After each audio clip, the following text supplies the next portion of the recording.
अस्सलाम वालेकुम फ्रेंड्स। तो आज हम कुछ बेसिक टॉपिक्स पे पढ़ेंगे। उससे पहले मेरे चैनल को शेयर करें, सब्सक्राइब करें और घंटी को बिल्कुल भी ना भूलें। थैंक तो अस्सलाम वालेकुम फ्रेंड्स, आज का हमारा टॉपिक है बिल्कुल ही बेसिक और वो है एटम्स, मॉलिक्यूल्स और उनसे रिलेटेड कुछ टर्म्स। तो आज हम पढ़ेंगे उन सबको। ठीक है, तो आज हम पढ़ेंगे एटम्स। पहले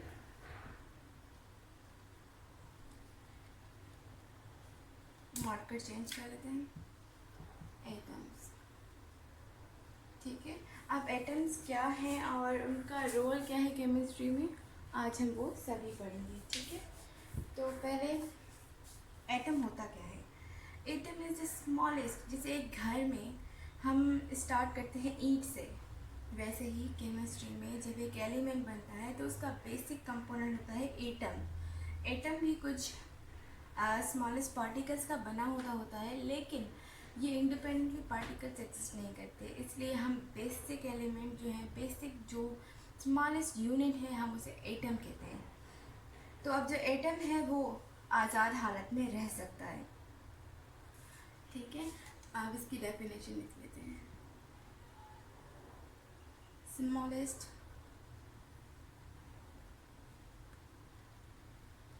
यूनिट ऑफ एन एलिमेंट। अब एलिमेंट क्या है।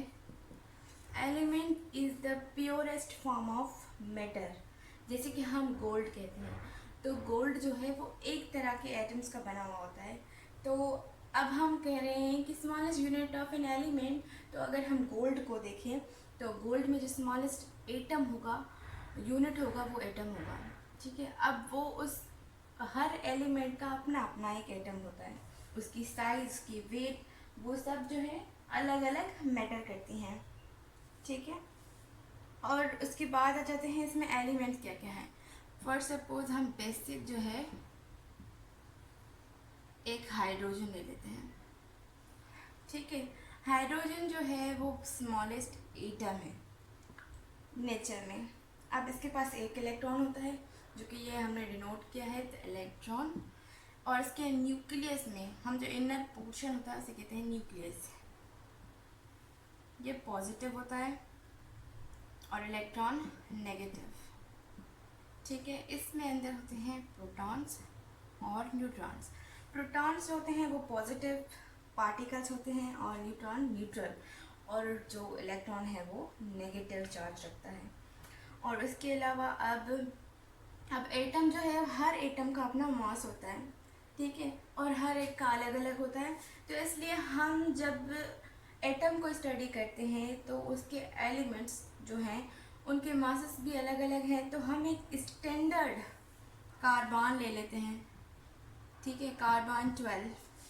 ठीक है, अब जो मास को देखा जाता है तो मास हम लेते हैं कार्बन 12 के कंपैरिजन में। जैसे कि अब हम एटॉमिक मास पे बात कर रहे हैं, तो जब हम एटॉमिक मास को डिस्कस करेंगे तो हमारे पास सबसे पहले ये चीज़ आएगी कि atomic mass of an element is the average mass of carbon 12।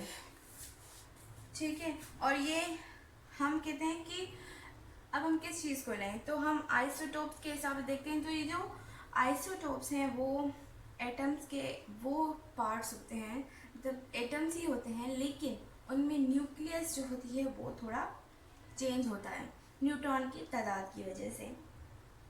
तो इसलिए हम जब मिक्सचर ऑफ आइसोटोप्स लेते हैं तो ये कार्बन जो है वो सबसे स्टेबल आइसोटोप कार्बन 12 है। तो हम जब भी किसी का मास देखते हैं तो हम कंपेयर करते हैं with the mass of carbon 12। तो अगर हमें किसी को बताना है कि एटॉमिक मास क्या है, तो it's a mixture of isotopes which is compared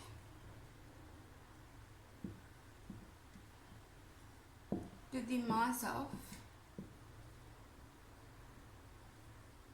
carbon 12। और उसके भी वन एटम के साथ। ऐसे नहीं कि हम उसका ग्रुप ऑफ एटम्स ले लेंगे और उसके साथ कंपेयर करेंगे, नो। तो हम जो है मिक्सचर ऑफ आइसोटोप्स जो कि नेचुरली हमारे नेचर में प्रेजेंट है, उनके एवरेज मास को कार्बन के 12 से जो है वो जो है एवरेज देंगे, ठीक है। इट्स ए नेचुरल, ठीक है, मास ऑफ। अब कौन सा मास लेंगे? Average mass of, it's an average mass of mixture of isotopes. अब जब एवरेज लगा रहे हैं तो एवरेज का मतलब है कि mean of the all isotopes. अब कार्बन के नेचर में कितने आइसोटोप्स मिलेंगे? कार्बन 12 है, कार्बन 13 है और कार्बन 14 है। तो हम उन सब में जो स्टेबल आइसोटोप है उस वो है कार्बन 12। तो हम इसका जो है मास है उसको एवरेज में लेकर स्टैंडर्ड कर दिया है कि अब अगर हम किसी के मास को देखेंगे तो हम उसे करेंगे कार्बन 12 के मास से कंपेयर। अब नेक्स्ट चलते हैं।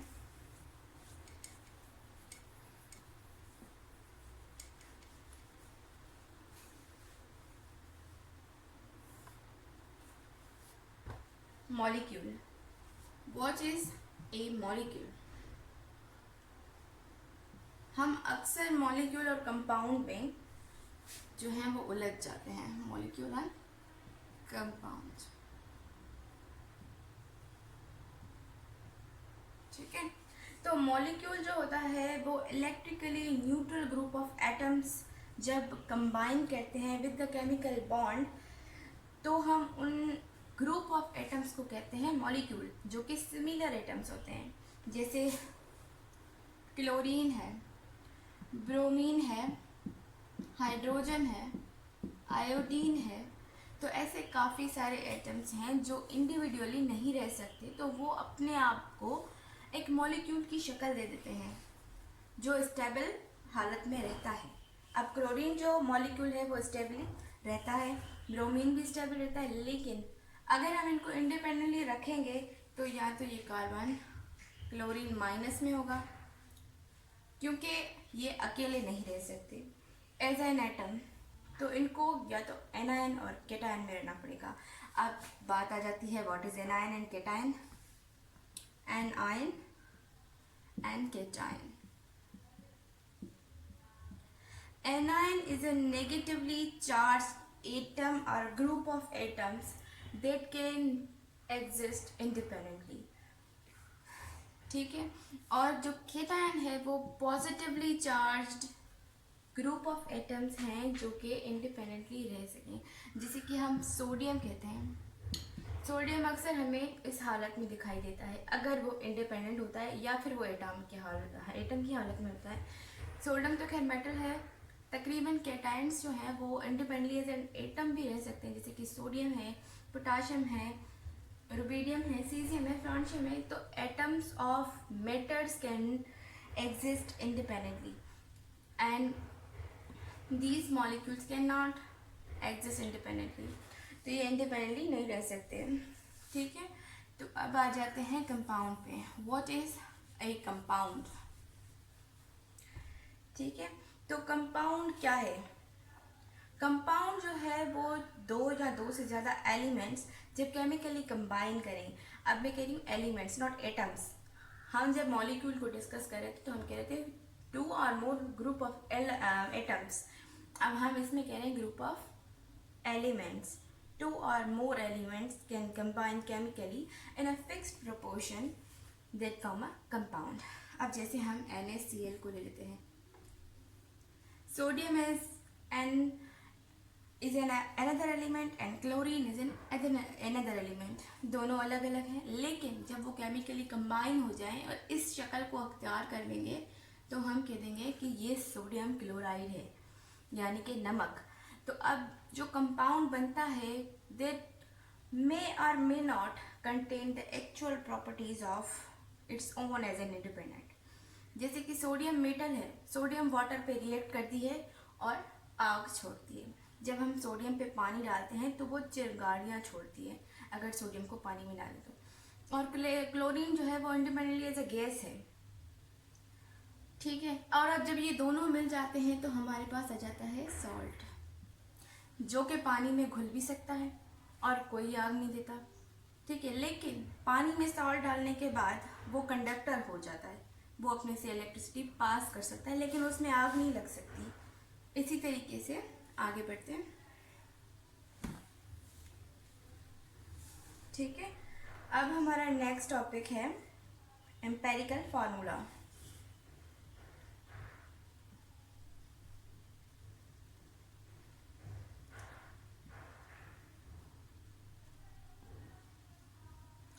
It is the simplest form of A compound. जैसे कि अगर हम कह रहे हैं C6H6, इट्स बेंजीन, ठीक है। तो ये हमारे पास आ गया बेंजीन, ठीक है। अब अगर हम इसे एम्पेरिकली शो कराना चाहेंगे, इसका सिंपलेस्ट रेशो बताना चाहेंगे, तो यहाँ पे कॉमन वर्ड्स जो हमारे पास नंबर्स होते हैं, हम उन्हें डिवाइड करते हैं हमसे। तो अगर हम इन्हें 6 से डिवाइड कर देते हैं तो इनका एम्पेरिकल फार्मूला बन जाएगा CH, and this is the simplest ratio of carbon and hydrogen. अब इनको क्यों यूज़ किया जाता है सिंपलेस्ट, ताकि हमें एक कंपाउंड का सिंपलेस्ट फॉर्म मिल जाए, उनका रेशो मिल जाए कि ये किस रेशो में कंबाइन है। ऐसे काफ़ी कंपाउंड्स हैं जैसे C6H12O6। अब इसका अगर हम करना चाहें तो इनमें भी 12 को 6 डिवाइड करता है, और 6 को अगर हम डिवाइड करें तो यहाँ पे आ जाएगा CH2O। अब वाटर आ जाता है, इसे मिटा देते हैं, ठीक है। अब ये है वाटर, इसका एम्पेरिकल फार्मूला क्या होगा? इसका एम्पेरिकल फार्मूला कुछ भी नहीं होगा, क्योंकि यहाँ पे 2 है और यहाँ पे कुछ नहीं है, मतलब 1 है। अगर हम 1 से इसको डिवाइड करें, क्योंकि हमें क्या करना है कि जो लीस्ट नंबर है उससे डिवाइड करना है, अगर दोनों डिवाइड होते हैं तो। और यहाँ पे ऑक्सीजन 1 है तो 2 से डिवाइड तो नहीं हो सकती, तो ऑक्सीजन 1 नंबर है, तो इसको अगर 1 से डिवाइड करें तो 2 पे कोई फर्क नहीं पड़ेगा। तो this is the empirical formula itself and the molecular formula also, ठीक है। अगर हम इसकी डेफिनेशन देना चाहें, it shows the simplest and relative number of atoms ratios present in a molecule या कंपाउंड, ठीक है। तो अब आ जाते हैं मॉलिक्यूलर फार्मूला पे। What is molecular formula?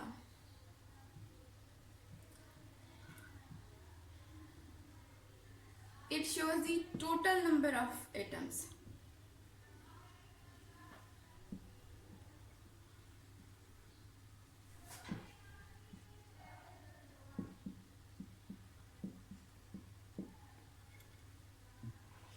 ठीक है, तो it shows the actual number and total number of atoms of an element present in a formula.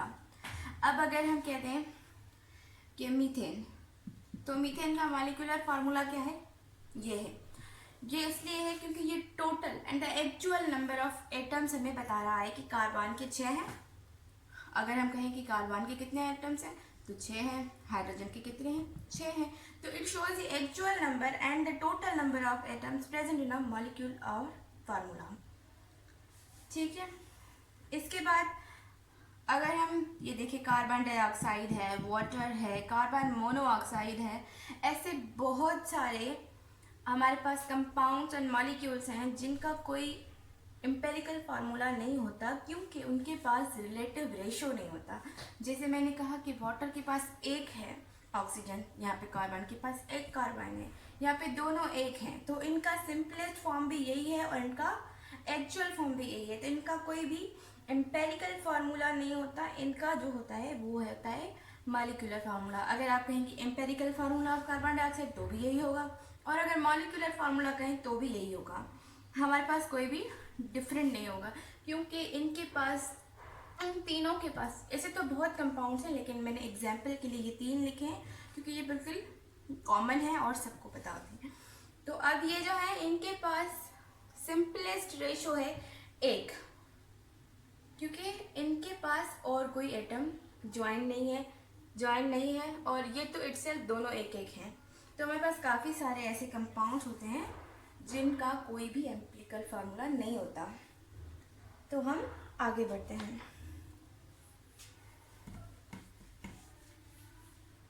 ठीक है, अब हम आपको बताते हैं फार्मूला मास। और यहाँ मैं एक बात और ऐड करती जाऊँ कि जो आयोनिक कंपाउंड्स होते हैं, यानी कि जिनमें सोडियम क्लोराइड आ जाता है, इनमें कोई भी एम्पेरिकल फार्मूला नहीं होता, चाहे उनमें रेशो हो या ना हो, इसीलिए हम उनको कहते हैं फार्मूला। और इनको लाते हैं फार्मूला मास में, क्योंकि इनका कोई भी सिंपलेस्ट फॉर्म नहीं होता। इनका जो सिंपल ये जो कंपाउंड है, इनमें हज़ारों यूनिट्स मिलके फिर रेत का जो है सॉल्ट का एक ज़रा बनाते हैं। तो इनका कोई एक्चुअल जो है वो हमारे पास रेशो नहीं होता, इसलिए हम उनका सिंपलेस्ट फॉर्म लेते हैं। ठीक है, तो आयोनिक कंपाउंड्स का जो सिंपलेस्ट फॉर्म लेते हैं तो उसे हम कहते हैं फार्मूला। अब इन फार्मूलाज का मास निकालते हैं तो हम उसे कहते हैं फार्मूला मास। ऐसे कंपाउंड जिनका जो आयोनिक हो और जिनका फर्दर कोई डिवीजन ना हो, उनको हम कहते हैं फार्मूला मास में हम इनको इन करते हैं। तो अब यहाँ पे सोडियम का जो मास है वो है 23 और क्लोरीन का 35.5, तो इनका मास जाता है 58.5 AMU, एटॉमिक मास यूनिट। ठीक है, अब आ जाते हैं मोलर मास पे।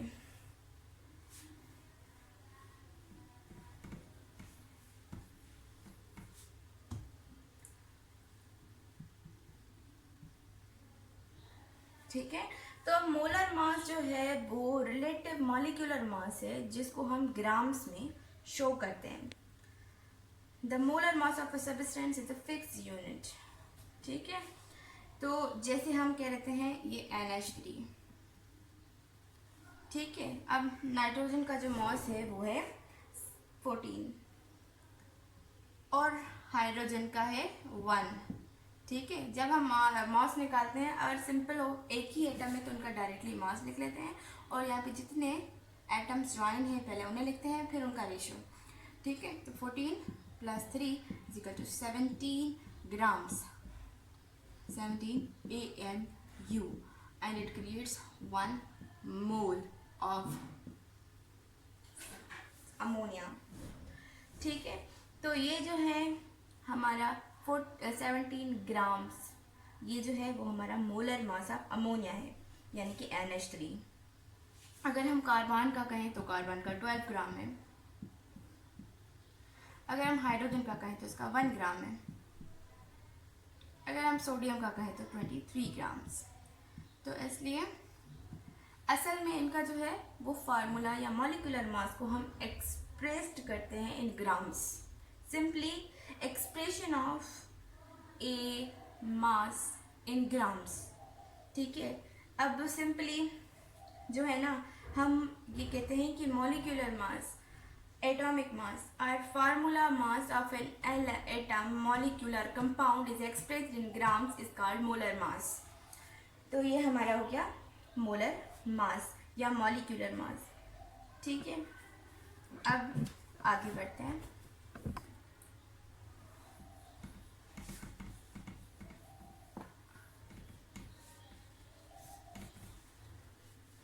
अब मैं आइसोटोप भी आपको बता देती हूँ। ठीक है, व्हाट इज आइसोटोप?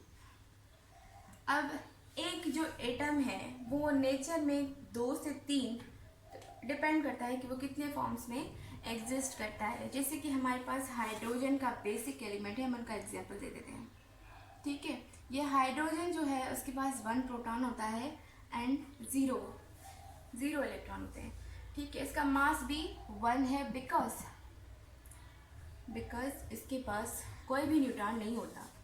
ठीक है, अब जो है इसका दूसरा फॉर्म है जिसको होता है 2n1, सॉरी 1n1। इसके पास होता है 1 इलेक्ट्रॉन, ठीक है, लेकिन 1 न्यूट्रॉन से, और इसका मास है 3। और तीसरा जैसे मैं कहती हूँ, इनको एक्सप्रेस करते हैं हाइड्रोजन, ड्यूटेरियम एंड ट्राइटियम। ठीक है, 1 1 एंड 2 1। ठीक है, तो इनमें जो है बेसिकली जो है फ़र्क होता है न्यूट्रॉन का। इसमें no neutron, it's contents no neutron, 0 neutrons. अब इसके पास 1 न्यूट्रॉन है और इसके पास 2 न्यूट्रॉन है। तो इसकी वजह से इनके जो एटॉमिक मासेस हैं वो डिफ़र करते हैं, और जो हाईएस्ट मासेस होते हैं, जो आइसोटोप्स होते हैं, इनकी वजह से इनमें कुछ खुसूसी जो है प्रॉपर्टीज़ होती हैं। जैसे कि अब ये तो स्मॉलेस्ट एटम है तो इसमें इतनी ज़्यादा नहीं होती, तो हम यूरेनियम का एग्जाम्पल ले लेते हैं। यूरेनियम 92 है या 1 है, मैं श्योर नहीं हूँ, आई थिंक 92 है, और 235। अब इसके जो आइसोटोप हैं वो इतने अनस्टेबल होते हैं due to the presence of extra neutron कि ये रेडियो एक्टिविटी शो करते हैं। अब रेडियो एक्टिविटी जो है वो spontaneous emission of radio active material है, जैसे कि alpha, beta and gamma rays, तो उसकी वजह से ये बहुत अनस्टेबल हो जाते हैं। तो आई होप कि आपको ये बेसिक लेक्चर पसंद आया होगा। अगर आपको पसंद आया है तो इसे लाइक करें, शेयर करें और कमेंट भी करें, और मेरे चैनल को सब्सक्राइब करें और घंटी को बिल्कुल भी दबाना ना भूलें। Thank you. हमेशा पॉजिटिव को ढूंढता है और उससे जाके बॉन्ड बनाता है। ठीक है, तो ये जो है इंडिपेंडेंट नहीं रह सकती। मैंने यही बोला था कि chlorine is molecule and it can live alone as a molecule, but once it is chloride it has to be bonded with the positive atoms, not only sodium but also many elements or compounds are there in which carbon is bonded with chlorine. Chlorine is bonded to many of the compounds. It's also bonded with oxygen, it is also bonded with nitrogen. So there are many compounds which are formed by chlorine but they can't be stable in their chloride form. ये negative हालत में stable नहीं होता। ठीक है, ये जो गलती थी वो मैं समझा देती हूँ, क्योंकि शायद मैं मिक्स कर गई हूँ क्लोरीन